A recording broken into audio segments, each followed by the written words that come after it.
বার্তা এক নজর, সবার খবর সমান নজর। শিলিগুড়ির নাগরিকদের উদ্দেশ্যে বিধায়ক শঙ্করের খোলা চিঠি। রাজনীতি মানে জনসেবা, এই ব্রত নিয়েই রাজনীতিতে প্রবেশ করেছিলাম। ছাত্র রাজনীতি থেকে সংসদীয় রাজনীতির পাঠ নিতে নিতে আজ আমি শিলিগুড়ির বিধায়ক হিসেবে রাজনীতির পাঠ নিয়ে দেখলাম তৃণমূলের সৌজন্যে জনসেবার রাজনীতি হয়ে গেছে ব্যবসার রাজনীতি। এই রাজনীতির মূল বিদ্যা হলো প্রতিপক্ষকে হেনস্থা করা আর নিজের পকেট ভর্তি করা। শিলিগুড়ি মিউনিসিপ্যাল কর্পোরেশনের মেয়র পরিষদ সরাসরি কর্পোরেশনে দাঁড়িয়ে অভিযোগ তুলেছেন, মেয়র এবং ডেপুটি মেয়র হলো চোরে চোরে মাস্তুতো ভাই। কতখানি নির্লজ্জ হলে এর পরেও এই দুই মেয়র এবং ডেপুটি মেয়র এখনও চেয়ারে রয়েছেন এবং মেয়র পরিষদ হিসেবেও অভিযোগকারী মেয়র পরিষদও বোর্ডে রয়েছেন একই সাথে। শুধু শিলিগুড়ি বিধানসভা নয়, সারা রাজ্যে একই ঘটনা ঘটছে। তবে আমি শুধু শিলিগুড়ি বিধানসভা ক্ষেত্রের প্রসঙ্গ উল্লেখ করব, যেখানে সরকারি অর্থে মানব কল্যাণের আড়ালে তৃণমূলের চুরি নয়, ডাকাতি করেছে।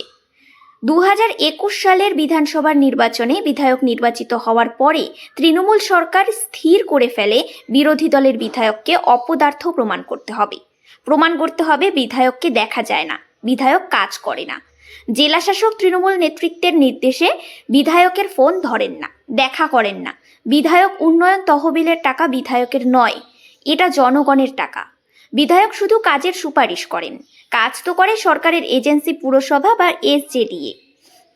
বা এসজেডি এর সঙ্গে পরামর্শ করে কাজের সুপারিশের জন্য দাম্ভিক মেয়রের সাক্ষাতের জন্য সময় পাওয়া যায়নি।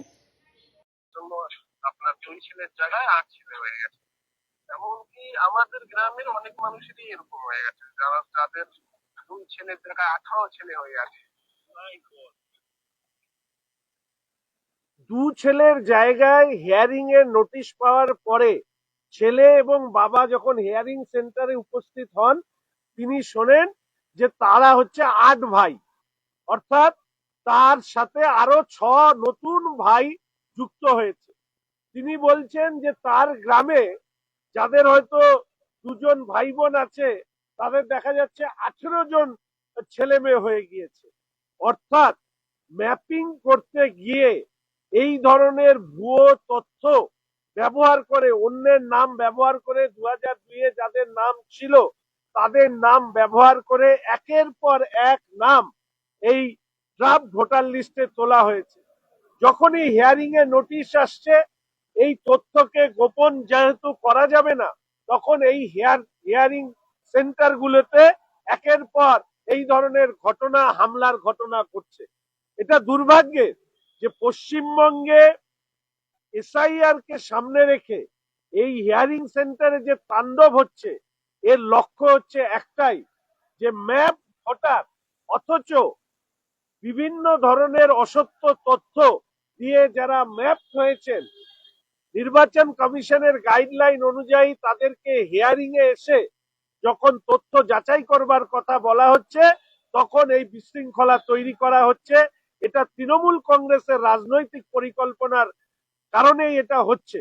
এবং আমরা ভারতীয় জনতা পার্টি এটা পরিষ্কারভাবে বলি যে নো এসআইআর নো ভোট, অর্থাৎ এসআইআর করেই ভোট সম্পন্ন হবে, এ বিশ্বাস আমাদের আছে। তৃণমূল কংগ্রেস প্রথম দিন থেকে এসআইআর কে বাধা দান করবার চেষ্টা করেছে, আজ পর্যন্ত সফল হয়নি বলে তারা হিয়ারিং সেন্টারে যখন ভাঙচুরে উদ্যত হয়েছে, গতকাল সুপ্রিম কোর্টে পরিষ্কারভাবে তাদের নির্দেশে বলেছে